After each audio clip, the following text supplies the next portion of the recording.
Top of the morning. What's up with it? Welcome to the FlipSide Podcast, episode 2. I got a special guest this morning, Mr. Tevis Agulescent. Did I pronounce it correct, brother? We'll go with it. Nah. Correct it, please. If I was A wrong. Julerescence. A Julerescence. I'm sorry. So that's it reminded me of how them sports announcers when they first was announcing the Greek Freak. You know what I mean? You know what I mean? One of those type of situations. But let me give y'all a little rundown about my guest today. So Tevis was once convicted of drug trafficking and weapons charges. Now he's a dealer interventions specialist, violence prevention professionals, and support specialist. And is that correct? Yep. Support specialist? Peer support specialist. Peer support specialist. Okay. So that's a pretty extensive resume. We're going to get into that a little later. But first of all, tell me a little bit about Tevis when you was coming up. Of course, I grew up in Over the Rhine. Okay. The Over the Rhine of old, not the Over the Rhine of today that most people know with TQL Stadium and all the pubs located in Over the Rhine. So oldest of 5, single mother, went to Washington Park, Porter Taft. What could I say? Over the Rhine. So for the viewers who not familiar with the Cincinnati area, is that considered like just downtown period, or is it different sides? Because I heard of the East End or the West End. Where is Over the Rhine? I would say it's a combination of both the West End and actually Over the Rhine. Okay. But I would say the dividing line is Central Parkway. Central Parkway is going to divide Over the Rhine from the business district, which is south, closer to the river, part of Cincinnati, and then the West End is more to the actual west of Over the Rhine. So, but when people say downtown, they usually will group the two together, West End and Over the Rhine. Okay. Since you mentioned that, my brother just made a documentary about Lincoln Heights, and they said when people came from the south, the only 2 places that they can go was either Lincoln Heights or they could go to, they would call it downtown. Yeah. So those were the 2. So since you brought that up, it just made me think about it's a lot of history coming from the same area you from, just like a lot of history coming from the same area, which is Lincoln Heights. Oh, absolutely. So I want to tell me, once you jumped off the porch, give me an example of what happened to you. How did you catch your first case? How long was you into the game when you caught your first case? How long was I into the game when I caught my first case? I jumped off the porch kind of late. So I jumped off the porch. I was in the 12th grade, actually. And I had plenty of jobs, all throughout high school. And, again, I'm the oldest of 5 with single mother. We was on government assistance and things like that. So, you know how it is. You're just always trying to find your way to help your family. Right. So jumping off the porch for me was everybody I already had knew who I was associated or really close with was already been off the porch for years. Okay. So me jumping off the porch was more so it was just really pure influence and an economic decision. It wasn't none. I didn't really have I didn't have the hardest of life. We had a really, really good foundation. Actually, in hindsight, I feel like I had a really good mother. I had a really good supporting family. We didn't have a lot of things materially, but we had a lot of, we never missed a meal. My mother was never on drugs. We had a lot of things. We had a lot of advantages that we didn't recognize at the time. My mother never left us. She, like I said, had us in church. We never missed the ass. She would say, "You never missed the ass whooping or a meal," and she was right. Right. She did the best she could with what we had to work with. So I feel like I had a cheat code in that sense by her just putting God in our life at an early age. But for me, jumping off the porch again, 17, it was really an economic decision. I was seeing guys that I went to school with or didn't go to school, how they had this level of success by being in the streets. So we thought. So we thought, exactly. But I like today, I'm a class clown. Okay. I'm a very silly guy, walk light, lighthearted. Yeah. I'm gonna get fulfillment out of helping other people's. My wants don't drive me. You know what I mean? I drive and manage my wants pretty well. Okay. I've never really been in competition with other people or felt like I had to be that guy. So that wasn't it for me. But jumping off the porch and seeing these guys who, in school, I was in AA classes, so a little smarter than the rest of the other classes that you haven't typically in the school, right? Yep. And I'm seeing guys who in the streets is having a great level of success, or like you say, so we thought. And I'm like, man, I know I'm smarter than these guys. Mm-hmm. Like, I know if they can do this, imagine what I could do. Like, right. Which was stupid, but you don't know what you don't know at the time. I understand that. So I say 97 is when I jumped off the porch. I didn't catch my first case until 02. Oh, you had a run. 02. Yeah, you can kind of say I had a run, but when you jump off the porch, it's all education and learning, getting your feet wet in the game, and going through the woes that come with the streets. Yeah. But yeah, 02 is when I caught my first case. Okay. Yeah. Because I'm thinking, I jumped off the porch for a lot of different reasons. My mother was, God bless her soul, but my mother was an alcoholic, and my father was, using crack. So I wasn't getting just the minor necessity that you need. I had 2 younger brothers and a younger sister, so I was kind of, the one that had to provide for them. My mother did get food stamps. When you're talking about clothes and all that type of stuff, and then sometimes it would be send me in there with a food stamp, and I'm buying 1 Laffy Taffy for $5. For 5 cents to come back and bring my mama the 95 cents, so she can get enough to end up buying her a beer. You know what I mean? Like turning the food stamps into cash. So everybody situation could be a little different. What led them, to the streets. So tell me what it was like once you caught this first case and you went to prison. What was your experience like in prison? So my first case came, I feel like that first case is crazy because my first case to this day, I feel like came from me antagonizing the police. I've never been caught with drugs, money, or anything like that a day in my life. Wow. But again, me always thinking I'm smarter than somebody else, right? Yeah. Man, today, that's why I'm such a student today. My first case came by way of the police picked me up one day, just out the blue, come on the block. I'm outside. I don't even hustle outside. Okay. So I'm outside just kicking it. They come one day, grab me, take me to the district. They say, well, we got all these secret indictments on you. Blase blah, charge me, right? So they put this case on me. They said I served like 5 people on 5 different dates for this amount of drugs and money, right? Mm-hmm. It was bogus because what they were saying that I sold for the price that I sold it for. I never done that. Oh, okay. So, but I know the police, they probably personalized because I would always again antagonize them. Like I would always send police because I hustled in spots.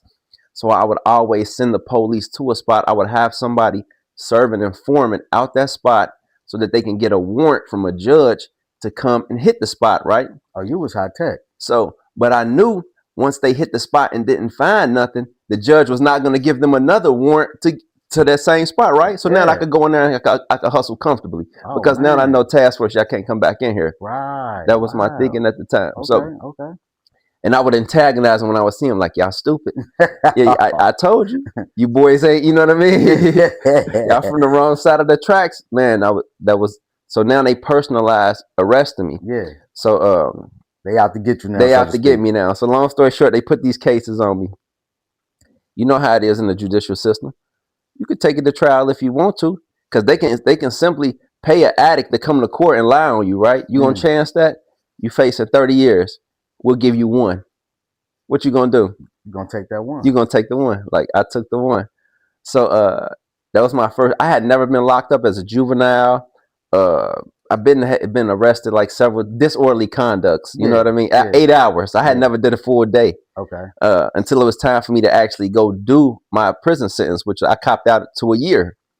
And it was so bogus because I felt like, man, y'all didn't catch me, y'all lied on me. You know what I mean? Right. But I was hustling, but they just couldn't catch me the way I thought they should catch me, which was the right way according to the law. Right. According to the law. So first experience in prison, you know how it is. You go through CRC. I'm in the county 2 weeks, ride out, go to CRC. When I went to prison that first time, I'm doing a year. Psychologically, I'm coming home and I'm going to sell, I was selling coke and crack at the time. Yep. So, and I was young again, and I had a level of success selling drugs that I hadn't previously had in my life.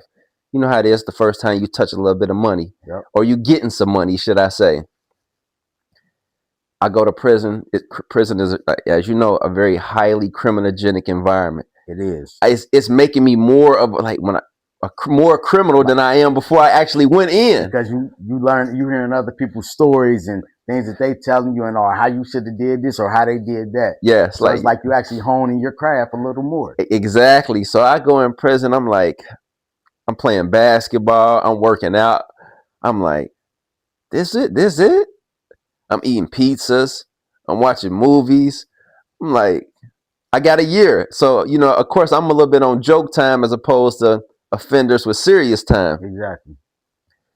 My mindset, when I come home, I'm going to sell more crack than it's ever been sold. Wow. That was your mindset. My mindset, I'm about to come home and get so much money hustling because I've learned so much from other hustlers in prison. Like, hey, you was doing what? Where?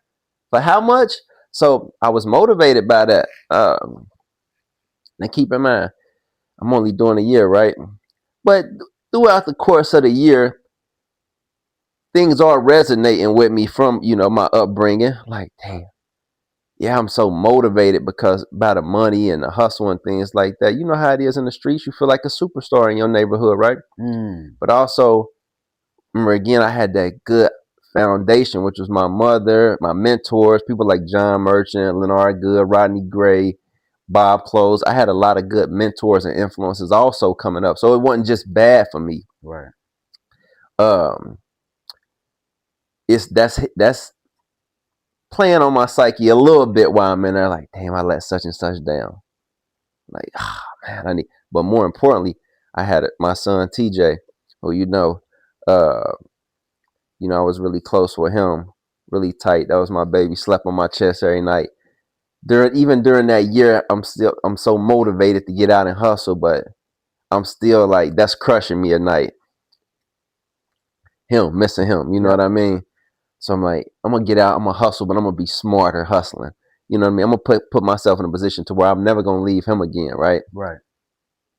It's crazy because the two cases came. I'm gonna tell you how they came. So 40-day in prison. I'm up in North Coast now. They sent me way up the North Coast, right next to Grafton. It's called something else right now. I'm up there. I've got 40 days left on my prison sentence. Probably like 50 days. I get a call from I call home. My sister says, you need to call Olivia. That was a woman that I had a child by. Okay. Have a child by, actually. I talked to her. I called her. I was like, what's up? She tells me that I got a daughter by her that I always thought was a possibility, but this is crazy. But she said my daughter wasn't mine initially because she was we went to high school together. She was involved with a guy who was in the streets. And Olivia, man, that was like probably like my real serious first yeah, like, you know what I mean?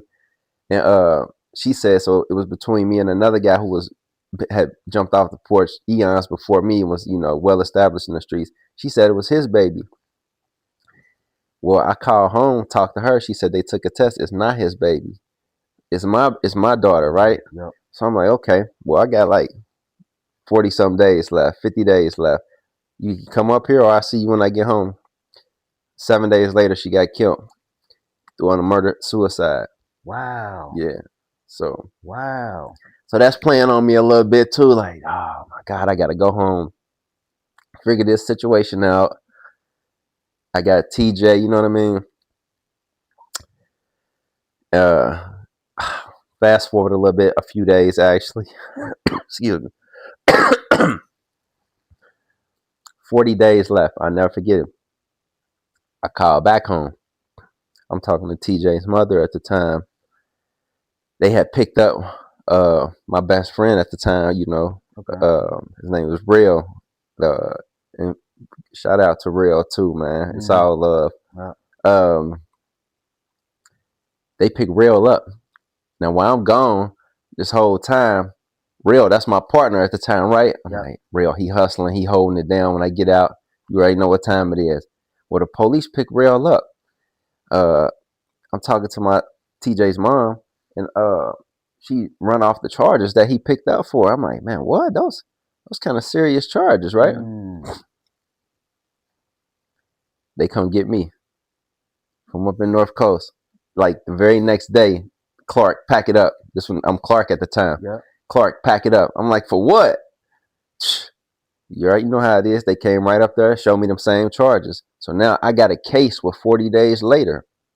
I'm like, where did this even come from? And I'll tell you where that came from. So this had my first number, my second number, like, was one and the same. I never got out and reoffended. Exactly. They intertwined. Yeah, exactly. So right before I went to go turn myself in to do the year, the police, I'm watching them, and I always used to like, I'm watching them watch me one day, right? So as I'm pulling out the driveway one day, I'm going downtown. I pull over. I see them behind me. I'm like, what's up, man? Why they follow me? In my head, I'm like, I know they ain't gonna get what I got. You know what I mean? Yeah. I'm too short. Like, you know what I mean? What y'all want? Because any issue that we got, I'm ready to resolve it, right?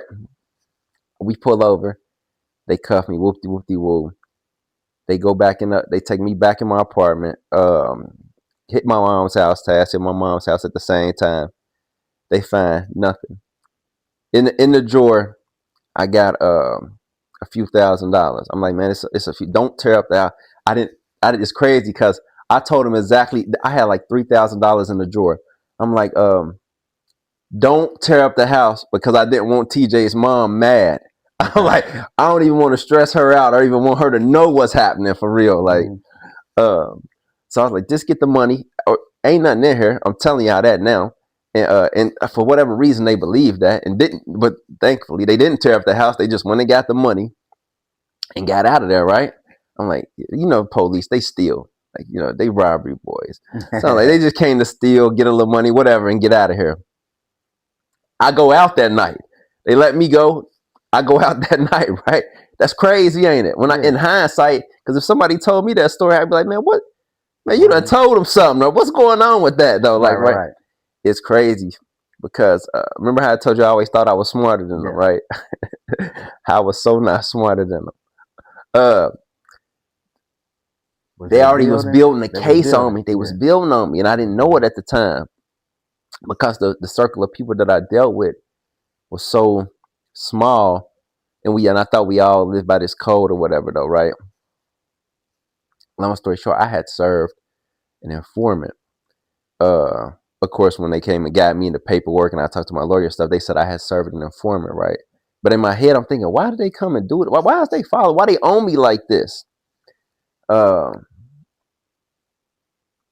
Yeah, I had served an informant, and like the night of the Ohio State game. Remember when Ohio State played Miami? They went to like 3 overtimes. Man, like probably like the greatest college football game ever. I remember because I was a big Miami Hurricane fan. Yeah, and they cheated my boys with the pass interference, but I ain't gonna get into that. Yeah. So we in the spot. We in my man's real spot at the time. Police.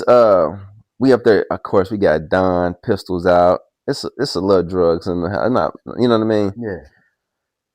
This big bald head black guy. He comes to the door. He says, I hear somebody down the hall. He say, Real, you got your gun on him? You got your gun on you? All I hear is Real say, hell yeah, I got my gun on me. Who is you? This big black bald head guy, super clean. But I'm like, is this a clean? Is an addict or what? Like, what's up? Right. It's them. You know what I mean? Police. Taz. Actually, Reno is who it was.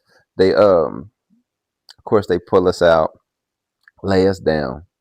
Lay us down in the hall, this, that, and the other. So hours go past. We drunk. We got done. We high. It's a great game. We acting up in there, right? We instantly go to sleep. It's like it's 4 of us in there. Uh, we wake up to the police bringing out this big box of drugs. They say, Mr. Clark, we got your drugs. I'm like, no, the fuck you don't. Right. Can we cuss out here? Just Yeah, okay, absolutely. okay, yeah. So I'm like, no, the fuck you don't.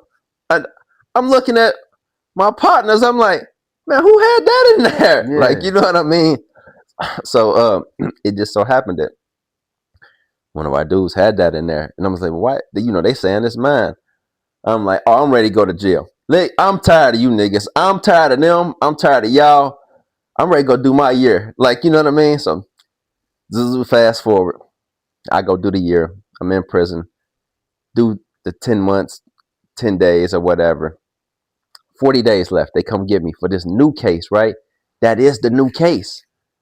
The stuff they found in the spot, me serving the informant, which gave them the warrant to come in that spot, because that's where I served him out that building, right, to come and get me for that case. So this is why they follow me, all because I served somebody that was close to me and it was an informant. So listen, let me touch on this real quick, because people might not know. You can be in prison and you can still have a case pending. Keep that in mind. You can be in prison right now serving time for a case, and you can have a case pending that you don't even know about yet. Sometimes they will wait, longest is before the statute of limitation is up. Sometimes they will wait until you get released from prison, and then you can get charged again. Now, we got some cases like homicides, murders, where this can hang over your head for the rest of your life. So if you're a youngster out there and an older cat trying to pay you a couple dollars to go off somebody, keep that in your mind. That's something that can hang over your head for the rest of your life. But since you brought that up, you thought you was about to get released, and you had a pending case that you didn't even know about. Absolutely. Okay. Absolutely. Okay. So I get back to the county. Man, everything comes together. I wind up bonding out. My lawyer tells me at the time, I don't want to say that, but he tells me like, okay, this is what they got, basically. Long story short, he was like, I'm like, yeah, I did do that. I did serve that person. I know exactly who that is. I did that. But the person that did it is crazy, because I received the person who did it. And this, and as the conversation go on, we'll talk more about this. I love that person. I would never expose them like that or do nothing like that, because I love them to this day, and I fuck with them to this day. And I'll tell you a little bit more about like my moral compass when it comes to the streets, and how, like, again, I just had these advantages, I feel like, or this education and insight that was such an advantage to me to help me where I am today. So they had me on this, actually. For the first time, I'm like, okay, y'all got this, but y'all ain't got that. That other stuff y'all find, that ain't really mine. But I'm not gonna say it's his, or his. Exactly. So you know what I mean? So what they talking about? Long story short, I'm out on bond 15 months. Some friends came through. They helped me out. They helped me get a lawyer. They helped me bond out. Just that, shout out to those friends. We still friends to this day. Okay. Okay. During the year, I'm out like 15 months. I sold everything in my mind is saying hustle. Boy, you going to jail. Hustle. But I'm like, I can't hustle. Because it's people that like, I don't want to let down. You know what I mean? Right. And TJ, my son, just went through it this whole year I was gone. We went through it because I'm missing him more than he missing me, probably. You know what I mean? So I'm like, I'm out. I'm going to do the right thing. I'm going to figure it out. The 15 months I'm out, I'm working. I did some modeling for a couple companies. Tyson Bedford type modeling? Now, I wish I never made it that stuff. Like 8-day promotions in Oxford. Well, what was 8-day promotions in Miami, Oxford, Ohio at the time. Okay. What else? I'm going to school. Went to Cincinnati State for a year for marketing. I found out that I love that. That came natural to me from being in the streets. just marketing, who to sell, what to when, where. Yeah. I'm like, I'm good at that. Like, you know what I mean? So I'm doing everything right until the lawyers say, I'm just trying to see like what he gonna say. Back to where the person who I serve, right? Okay. I received these letters, and I know this story kind of scattered a little bit, but you'll be able to piece it together. The person that I serve actually came to see me while I was in the Justice Center, and they wrote me a letter while I was incarcerated. And it was no return address. They basically was telling me, take it to trial because they don't got me. Yeah. I'm gone. Yeah. They was that's very apologetic and stuff. Like, man, like, that's why I say I never was mad at them because, and we'll get into that later, I never was mad at anybody that shot me, anybody that robbed me. I never, it hurt me more to like not be, like, I missed them. Like, I was never mad at them because, before you hop off that porch, before I hopped off that porch, my big cousins made me read that contract. So before I even decided to sell drugs, I knew that I was going to get shot, go to prison. My people was going to steal from me. My friends was going to fuck my women or my girl at the time. I was going to experience all this heartbreak and all this deception. And that came with the game. I never heard it broken down like that before. A lot. My perspective be, and with this podcast, I tell people, we ain't gonna tell you a pretty lie. We gonna tell you the ugly truth. Yeah. But somebody told you the ugly truth from the start. Absolutely. Nobody told me all the stuff that you just ran down. Like, nobody told me that. I'm honestly say, if somebody would have told me that, then I may have not made the decisions that I made. My whole thing was my lack of knowledge.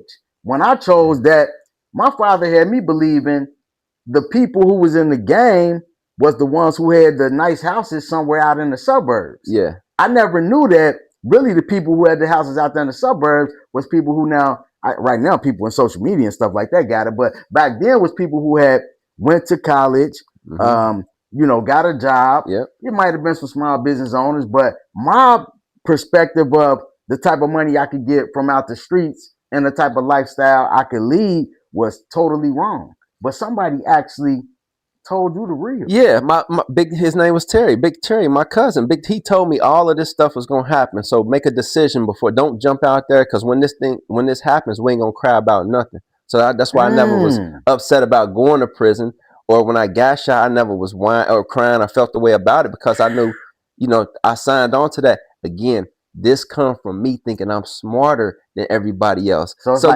this might not happen to me, even though it happened to X, Y, and Z. So if it's coming from a source where you feel like you may not respect them intellectually, you know what I mean. Now my big cousin, I loved him. I loved him so much. I miss him every day. But I'm like, he was a football player. I'm like, I think I'm smarter. Like who don't think they smarter than somebody above them? Gotcha. You know what I mean? Our kids think they smarter than us, right? Yep. So I'm like, that happened to you, but that ain't gonna happen to me. But if it does happen, you're right. I'm prepared for it, and I'll accept what comes with it. So have you ever been shot? Because I never got shot before. I mean, let me think.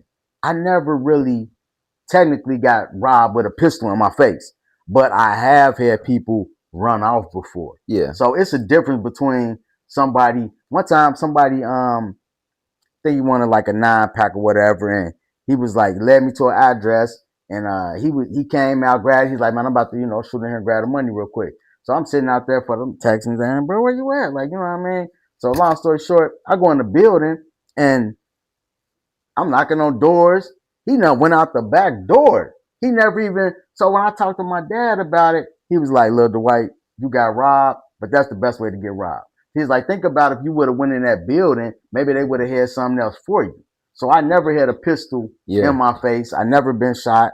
But so since he gave you the bad parts of the game, did you said something about your woman? Like, did you experience getting shot or robbed? Everything. I've been shot twice. I've been robbed and shot twice. Yeah, absolutely. So somebody kicking in the door, coming in the spot trying to rob you, type shot, or not finesse. Not the first time I got shot.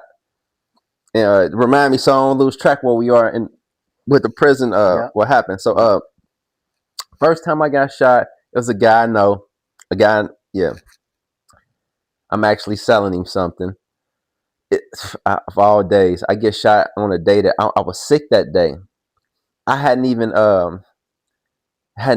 done nothing that day just because I didn't feel like it. This one I came home from the 5 year, the big prison sentence. Okay. I'm just selling a little weed, but I'm doing good. A guy who I was messing with at the time, not even messing with, just selling him a little weed and stuff like that. But I had known him for some years and stuff. He said he wanted something that I really wasn't even like, you know, wouldn't even sell for real at that time. You know what I mean? Because I had kind of like worked my way up a little bit. You know how it is. Yep. No doubt.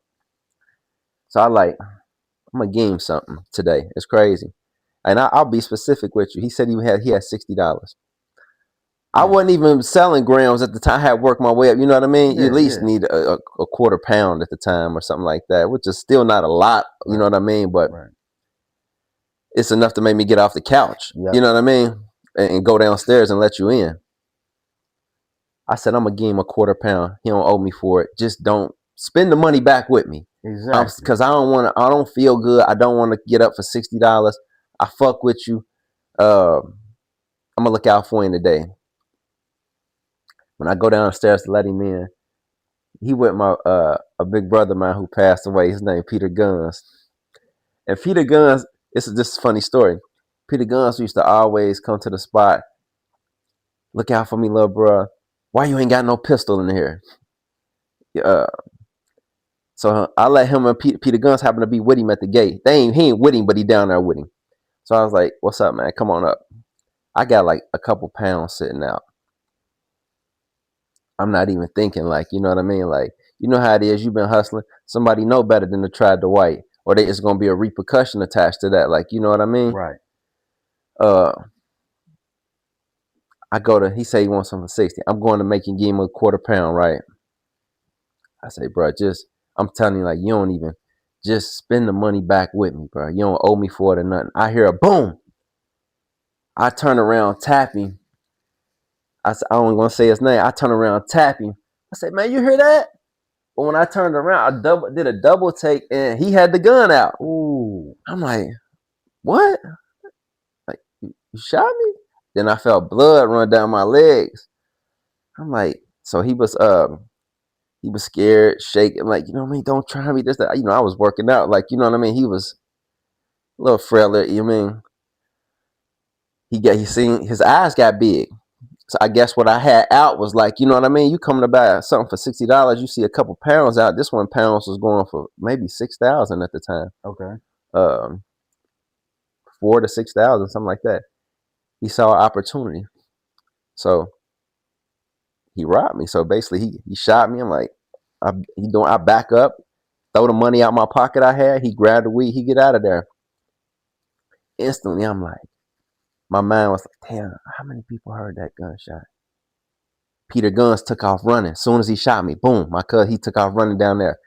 Now, my first thing in my mind was like, man, I should try him and try to take but I'm like, man, be smart.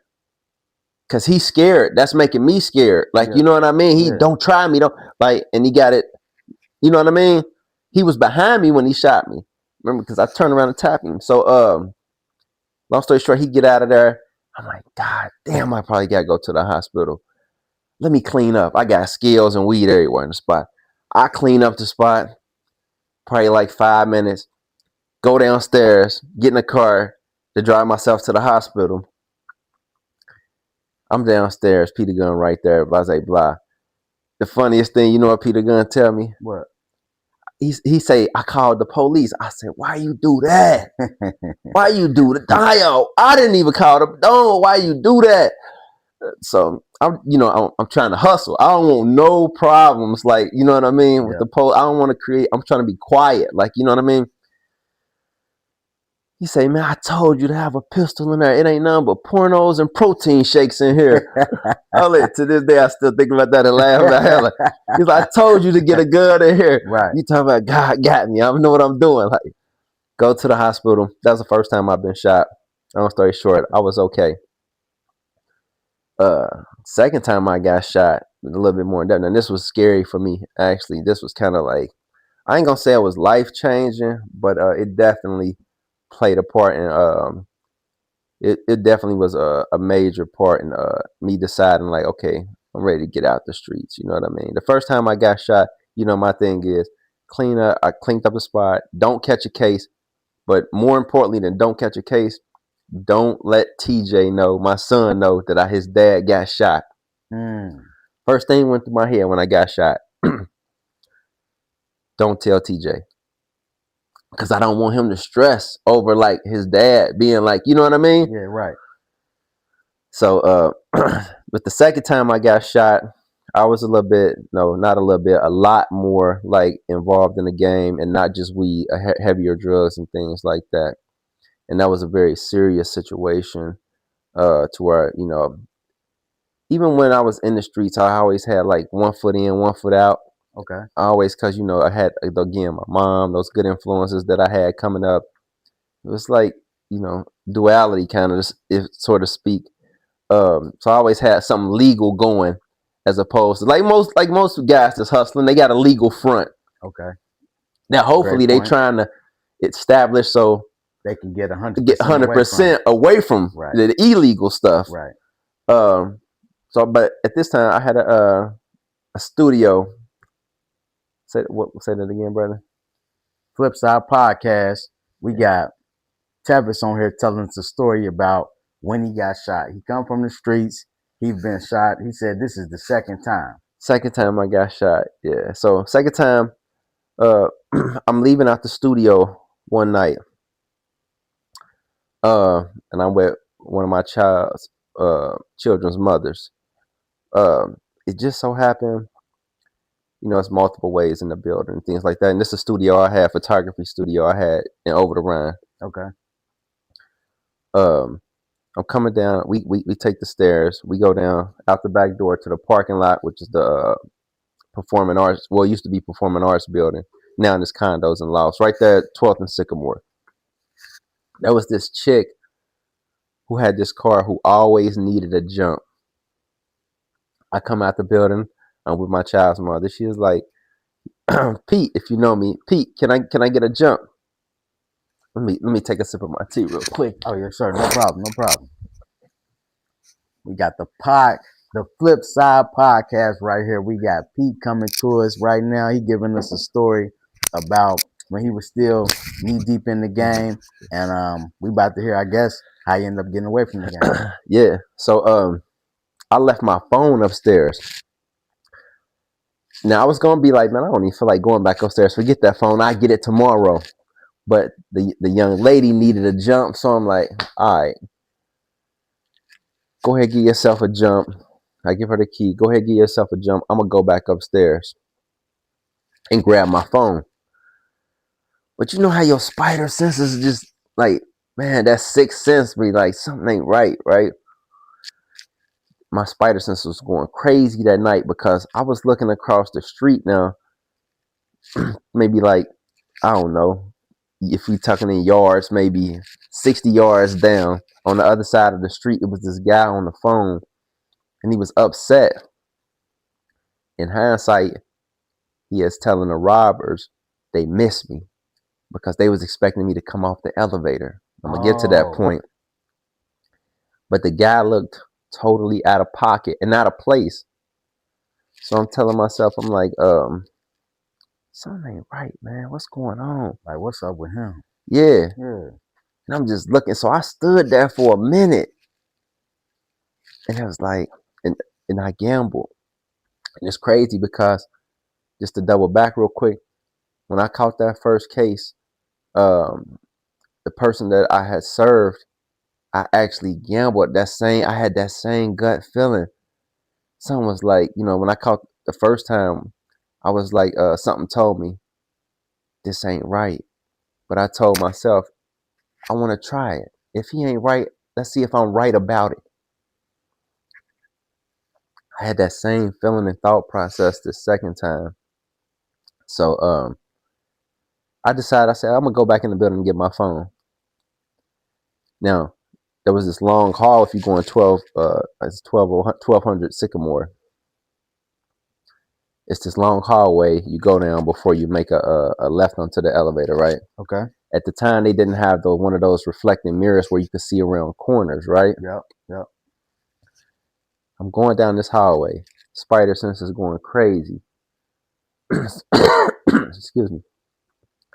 As soon as I get around the corner, it's two guys with masks, guns right there, just like that. They missed me. They expected me to come off the elevator. So they missed me. They expected me to come off the elevator, right? Right. They masked up and everything.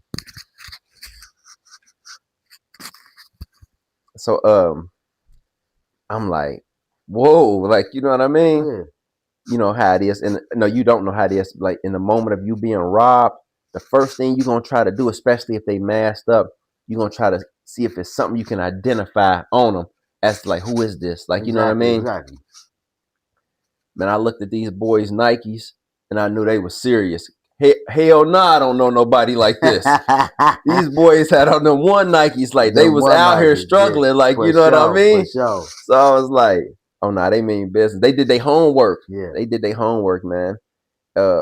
Man, big up to them boys. Cause if somebody robbed you with a mask, man, and again, I was taught these things before I even could jump off the porch, you know, because my big cousins, Lump, Terry, Lil Terry, they would kick my ass. Like, you know what I mean?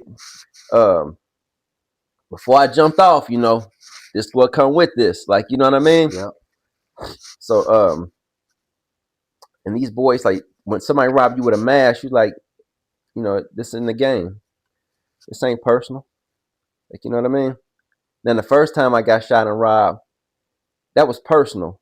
But it wasn't personal because the guy who robbed me hated me. Actually, when I drove myself to the hospital, he called me. The guy called me and was like, man, you okay, bro? Dang. I know, right? That's how see, money and desperation make you do things out of pocket or things you don't want to do. And I never felt like, we never had beef issues. It was no hate or nothing. Really, he just saw an opportunity. You know, he called, and that's the same guy I'm gonna tell you about with EMU and things like that, who came to the Tower House. Was that guy. But so they robbing me or whatever. So they take me to this back hallway, the hallway that I had came out of, the stairway. I give them everything I got. I don't really got nothing on me. A little Michael Kors watch. That's when they was hot at the time. A phone. I mean, maybe a couple $100. Something, nothing I really could remember at the time, right? So I'm just trying to figure out who this is and why, you know what I mean? Because these boys really did their homework. And they had me in a really vulnerable position. So one of the shooters, the actual shooter, was like, I'm about to bust him. I'm like, in my head, I'm thinking like, hold on, man. That ain't how you supposed to rob. You don't know how to rob somebody. You masked up. Now I'm thinking, these boys don't know. You don't know the art of robbery. Like, right. You masked up. I gave you everything. Say the ammo. You know what I mean? Yeah, say the ammo. Don't turn a robbery into a murder. Exactly. Because anytime you shoot somebody, you got to think you should kill them. Yep. Because you know what I mean. Because it can kill them. So don't do it accidentally. If you're gonna shoot them, shoot them. So that's a lot of these young kids now. They just do things. They don't really want the repercussions of what they doing. So they give you what's called leg warmers. They don't want to kill you because they know what come with that. Yep. So, but they just want to be able to say, I shot you or I shot somebody, right? But so the guy like, I'm about to bust him. I'm like, hold on. And you know, when you're in a vulnerable situation, listen, you pleading. I was pleading. I ain't about to be like, no, I wasn't talking crazy to them guys and none of that. I was on my best behavior with them guys. You know what I mean? Right. He held on. He froze when I said, hold on. I start talking money. I was like, I give you 10,000 right now, man. Tell me who sent y'all. Like, what's up, bro? Like, I got 10,000 for you right now. He's like, nah, I'm gonna bust you. I was like, hold on. In my brain, I said, the very first time he held on, I said, if I could get him to hold on one more time, I'm gonna push his ass and run out that side door. because he's one of the things he said was, "Don't try to run out that side door. I'm gonna shoot you. I ain't want to get shot in the back of the head or something like that." Uh, Thank you for that. So I was like, "Hold on," right? He held on. It was two of them. One had a gun like towards my head, but I pushed that away. Like, come on, man, get that gun away from my head. In my brain, I'm thinking like, I could really, they little guys, man. I mean, little.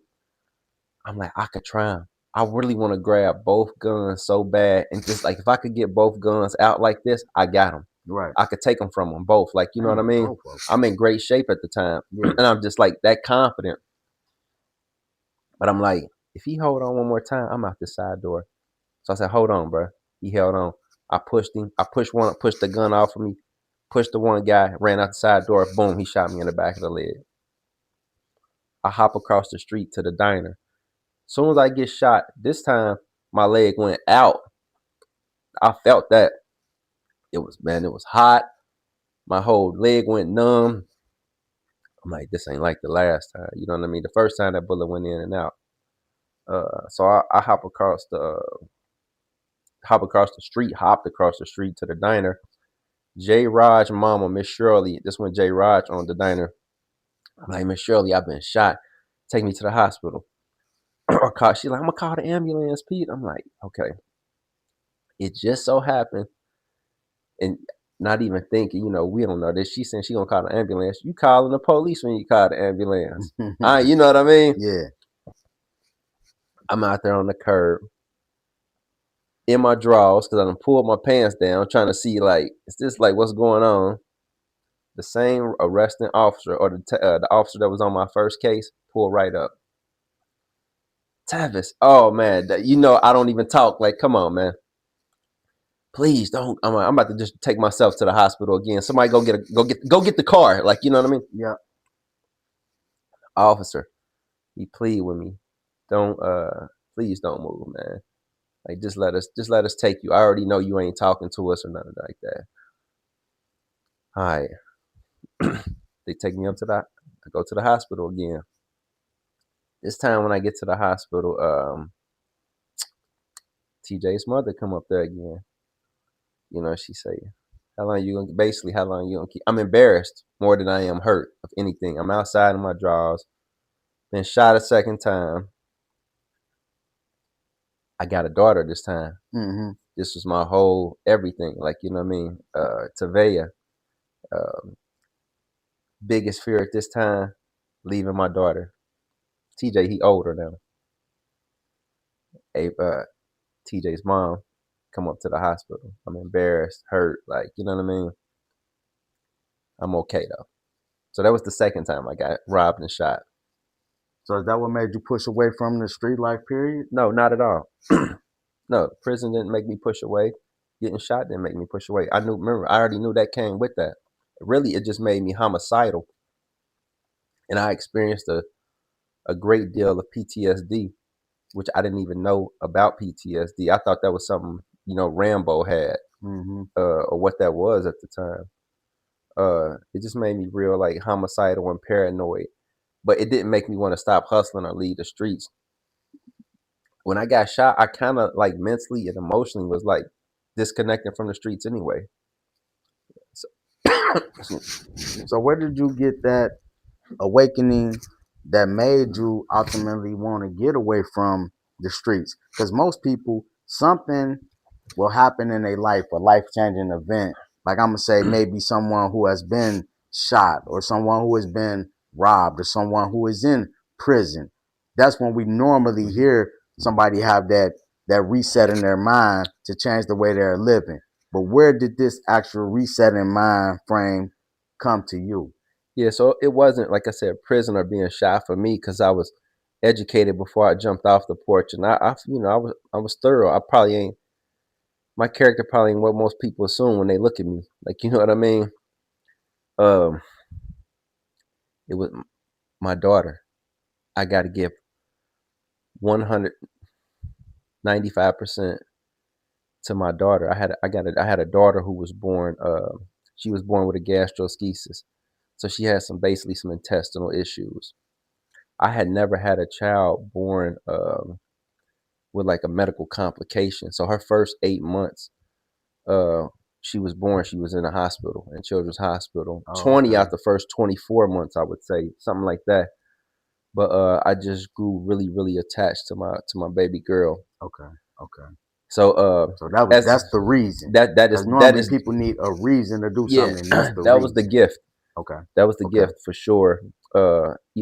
Being there for my daughter, I just knew like nothing, no amount of money, nothing that I was in love with or attract, nothing was worth me leaving her. So I already was like detaching from the streets. The more our relationship, that I bonded with her. Okay. So I just didn't want to leave my daughter. So and then things was happening at that time. Like man, God's plan. It's crazy. How things just came together for me. Um, At what point in your life did you lose your brother? but Was this before now this is you? 21, May 21. He got killed. Oh, so you had been out the streets. Yeah, I've been out the Oh, street. you had been out the streets. So you was out the streets when your brother was murdered. Yeah. How was this? Was the acceptance of this different? Because a lot of times when someone lose, say, a brother in the game, what the mindset will normally be, like retaliation. But I heard you say something earlier, like you wasn't even mad at the people who shot you. But what was your mindset about losing your brother to street life? Much different. Much different. Much different. As a big brother, I'm the oldest of five. So as a brother, you could do I think as a friend, I'm more inclined to, I'm passive when it comes to me. I feel like if somebody do something to me, I can handle that. But doing something, you know how it is, doing something to somebody you love, that's gonna put you in a different mindset. I definitely was like, my brother was very active in the streets. Emotionally, I wanted to retaliate. I wanted to get the person who done that because it's some things it's worth living for and some things it's worth dying for and accepting the consequences.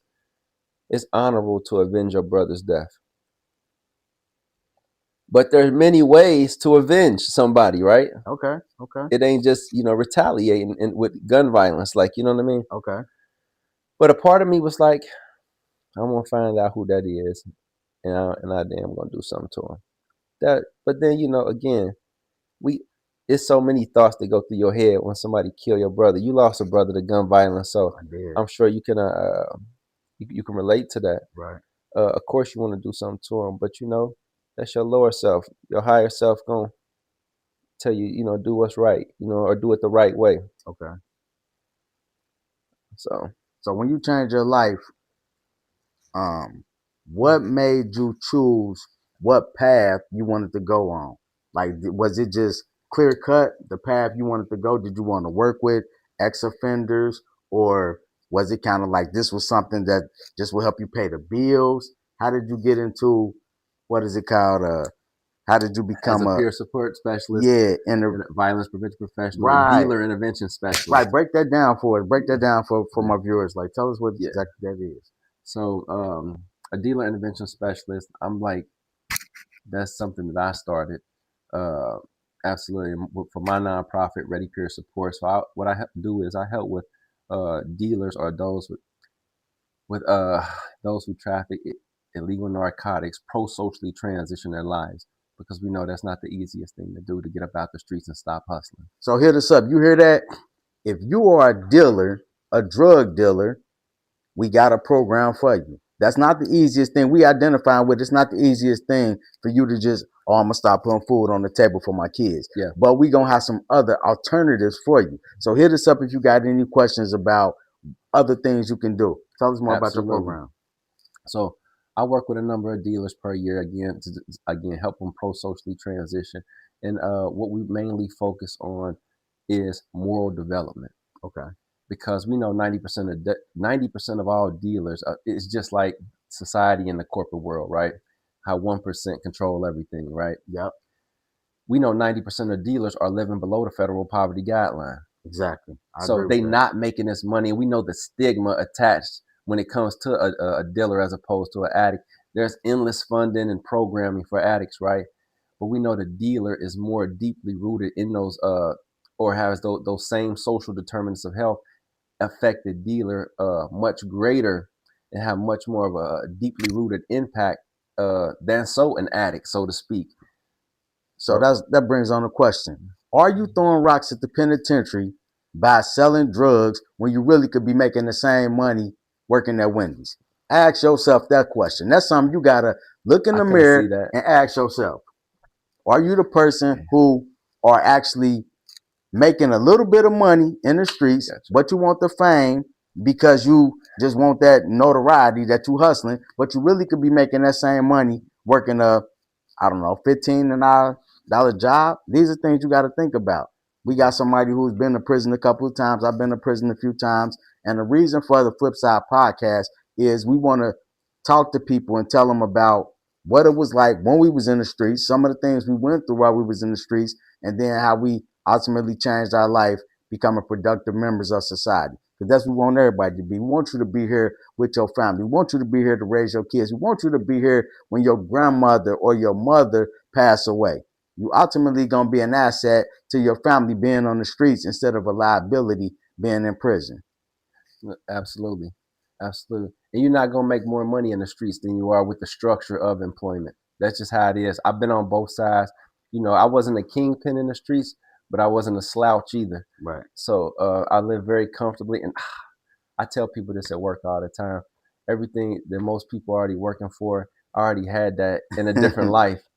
So I'm really not chasing kind of the same things that people, they want the cars, they want the house, they want this money, they want to take trips. Well, I really had already experienced all of that, in the street side of things. And I gave all of that up because I didn't want to cheat or feel like, I didn't want to feel like I cheated. When I made a decision to start, get out the streets, and I left the streets cold turkey. I didn't have all these assets, this bag of money put up or nothing like that. I had my daughter, drive, mindset, and confidence in my skills and work ethic. That was the bag that I had. My daughter was enough motivation for me. Again, I knew that I was smart in school, so I had confidence about myself, and I knew that I knew my greatest attribute was I'm open to new information. I know I don't know everything, and I know that I'm very competitive. I can outwork the next man. So I knew that would get me somewhere. Right. But my uncle actually gave me the best advice. Sometimes we so just economically and materially consumed and driven. He told me something one day. He said, "Nephew, um, if you utilized your gifts and your passion more so than you just chasing money and trying to acquire things, you'll be 10 times further than where you are right now." I want to ask you one last question because we're going to definitely have to have a part 2 to this. So I want you to answer this question with just simply, it's true or it's not true. Okay. When you had a job working with, I'm going to say, ex-offenders or offenders who was released from prison, Yes. did you come in contact with a person that shot you? Yes, actually I did. So the first guy who I was telling you about, who shot me, who I had knew and whatever, I was actually the EMU agent. I was a clinical corrections provider, case manager, and an EMU agent for Talbot House. Now, just this real quick story. I was being trained to be the EMU agent. On my last day of training, which was a Friday, we were going through the voicemails of all the people who were supposed to come get hooked up on the ankle monitor. That's EMU. Okay. That day or Monday.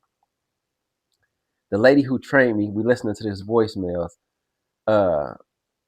We listen to the voice messages, and the message comes across from the guy who shot me.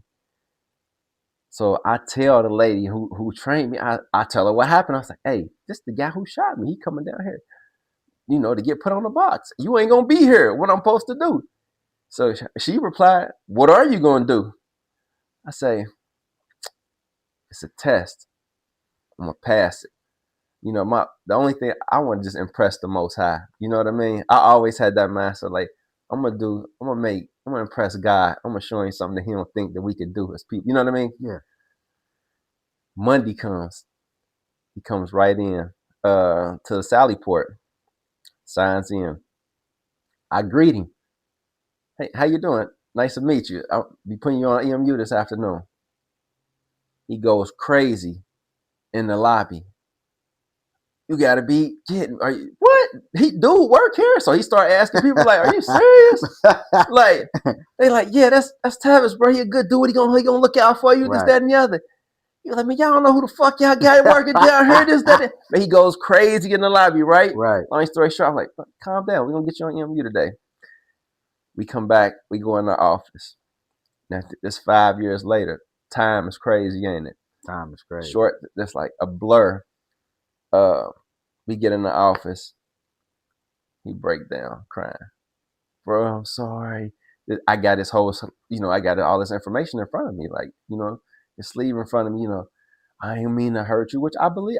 Told you I believed that earlier. I don't think you meant to hurt me or you really wanted to do something bad to me. It's just you saw an opportunity. You know what I mean? And our relationship wasn't stronger than what that opportunity could provide you. So he break down crying. So I just let him know, like, man, if I wanted to do something to you, I could have had something done to you then or done something to you then. But it was just an affirmation for me. It's like my thinking got me on this side of the desk and your thinking still got you broken dirty on that side of the desk doing the same low life shit that you was doing. Man, it was very humbling for me. And I was very grateful that I had actually, for the first time, seen myself evolve. Like, man, I came a long way in a short period. Like, you know what I mean? Thank you, God. TYG. For sure. So it's like, but long story short, he didn't let me put him on the box, which of course he shouldn't. That would have, you got to protect yourself. If you shoot somebody, you always looking over your back like that, even though I was eons behind him and stuff like that. We call his probation officer. That's why I say the shooters are the police. There is no rules in the streets. Like, it is a myth. Like, the streets there is nothing. There is no honor in it. There's nothing. We call his PO. I tell his PO, we call on speakerphone. I tell his PO, I can't put him on the box because he don't have a landline. Okay. And plus, I don't want him to be like, you know what I mean? He leave. That was Monday, right, when he came in. The next day, I get a call from his PO. His PO, she say, Mr. Clark, you ain't gonna believe this, but I met with such and such, and he said the reason that he didn't allow you to put him on a box was because he shot and robbed you back in the day. Now, I told him, his PO said, statute of limitation, I could arrest you for that or have you arrested for that. If this man want to go forward with what you telling me, you could be charged with this. Wow. Now, I told his PO I had never seen that man a day in my life prior to him coming in, and he didn't have a landline, so that's why I couldn't put him on a box. But I don't know nothing about what he's talking about. He's never shot and robbed me.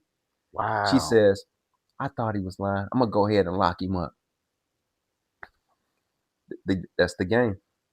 Damn. So that again, you shot, robbed me, and then told Joe P.O. what you done. Like, what's going on here? Did I miss something? Yeah, like, wow. Get out the streets. So that's the message what we got for y'all today on the FlipSide Podcast. Get out the streets. Yeah. Several reasons why. We're going to have Tevis back for part 2. I'm going to let you know. Please comment, share this live out. Y'all know the motto. Stay down till you come up. Peace. Oh, and one more thing. If dealers want to get in contact with me, that's info@readyps.org. You can email me or call me 513-913-6148. My life is my work. Call me. Any dealer trying to find a way to get away from the streets, we understand what you're going through. Please get Tevis a call so we can work a game plan out.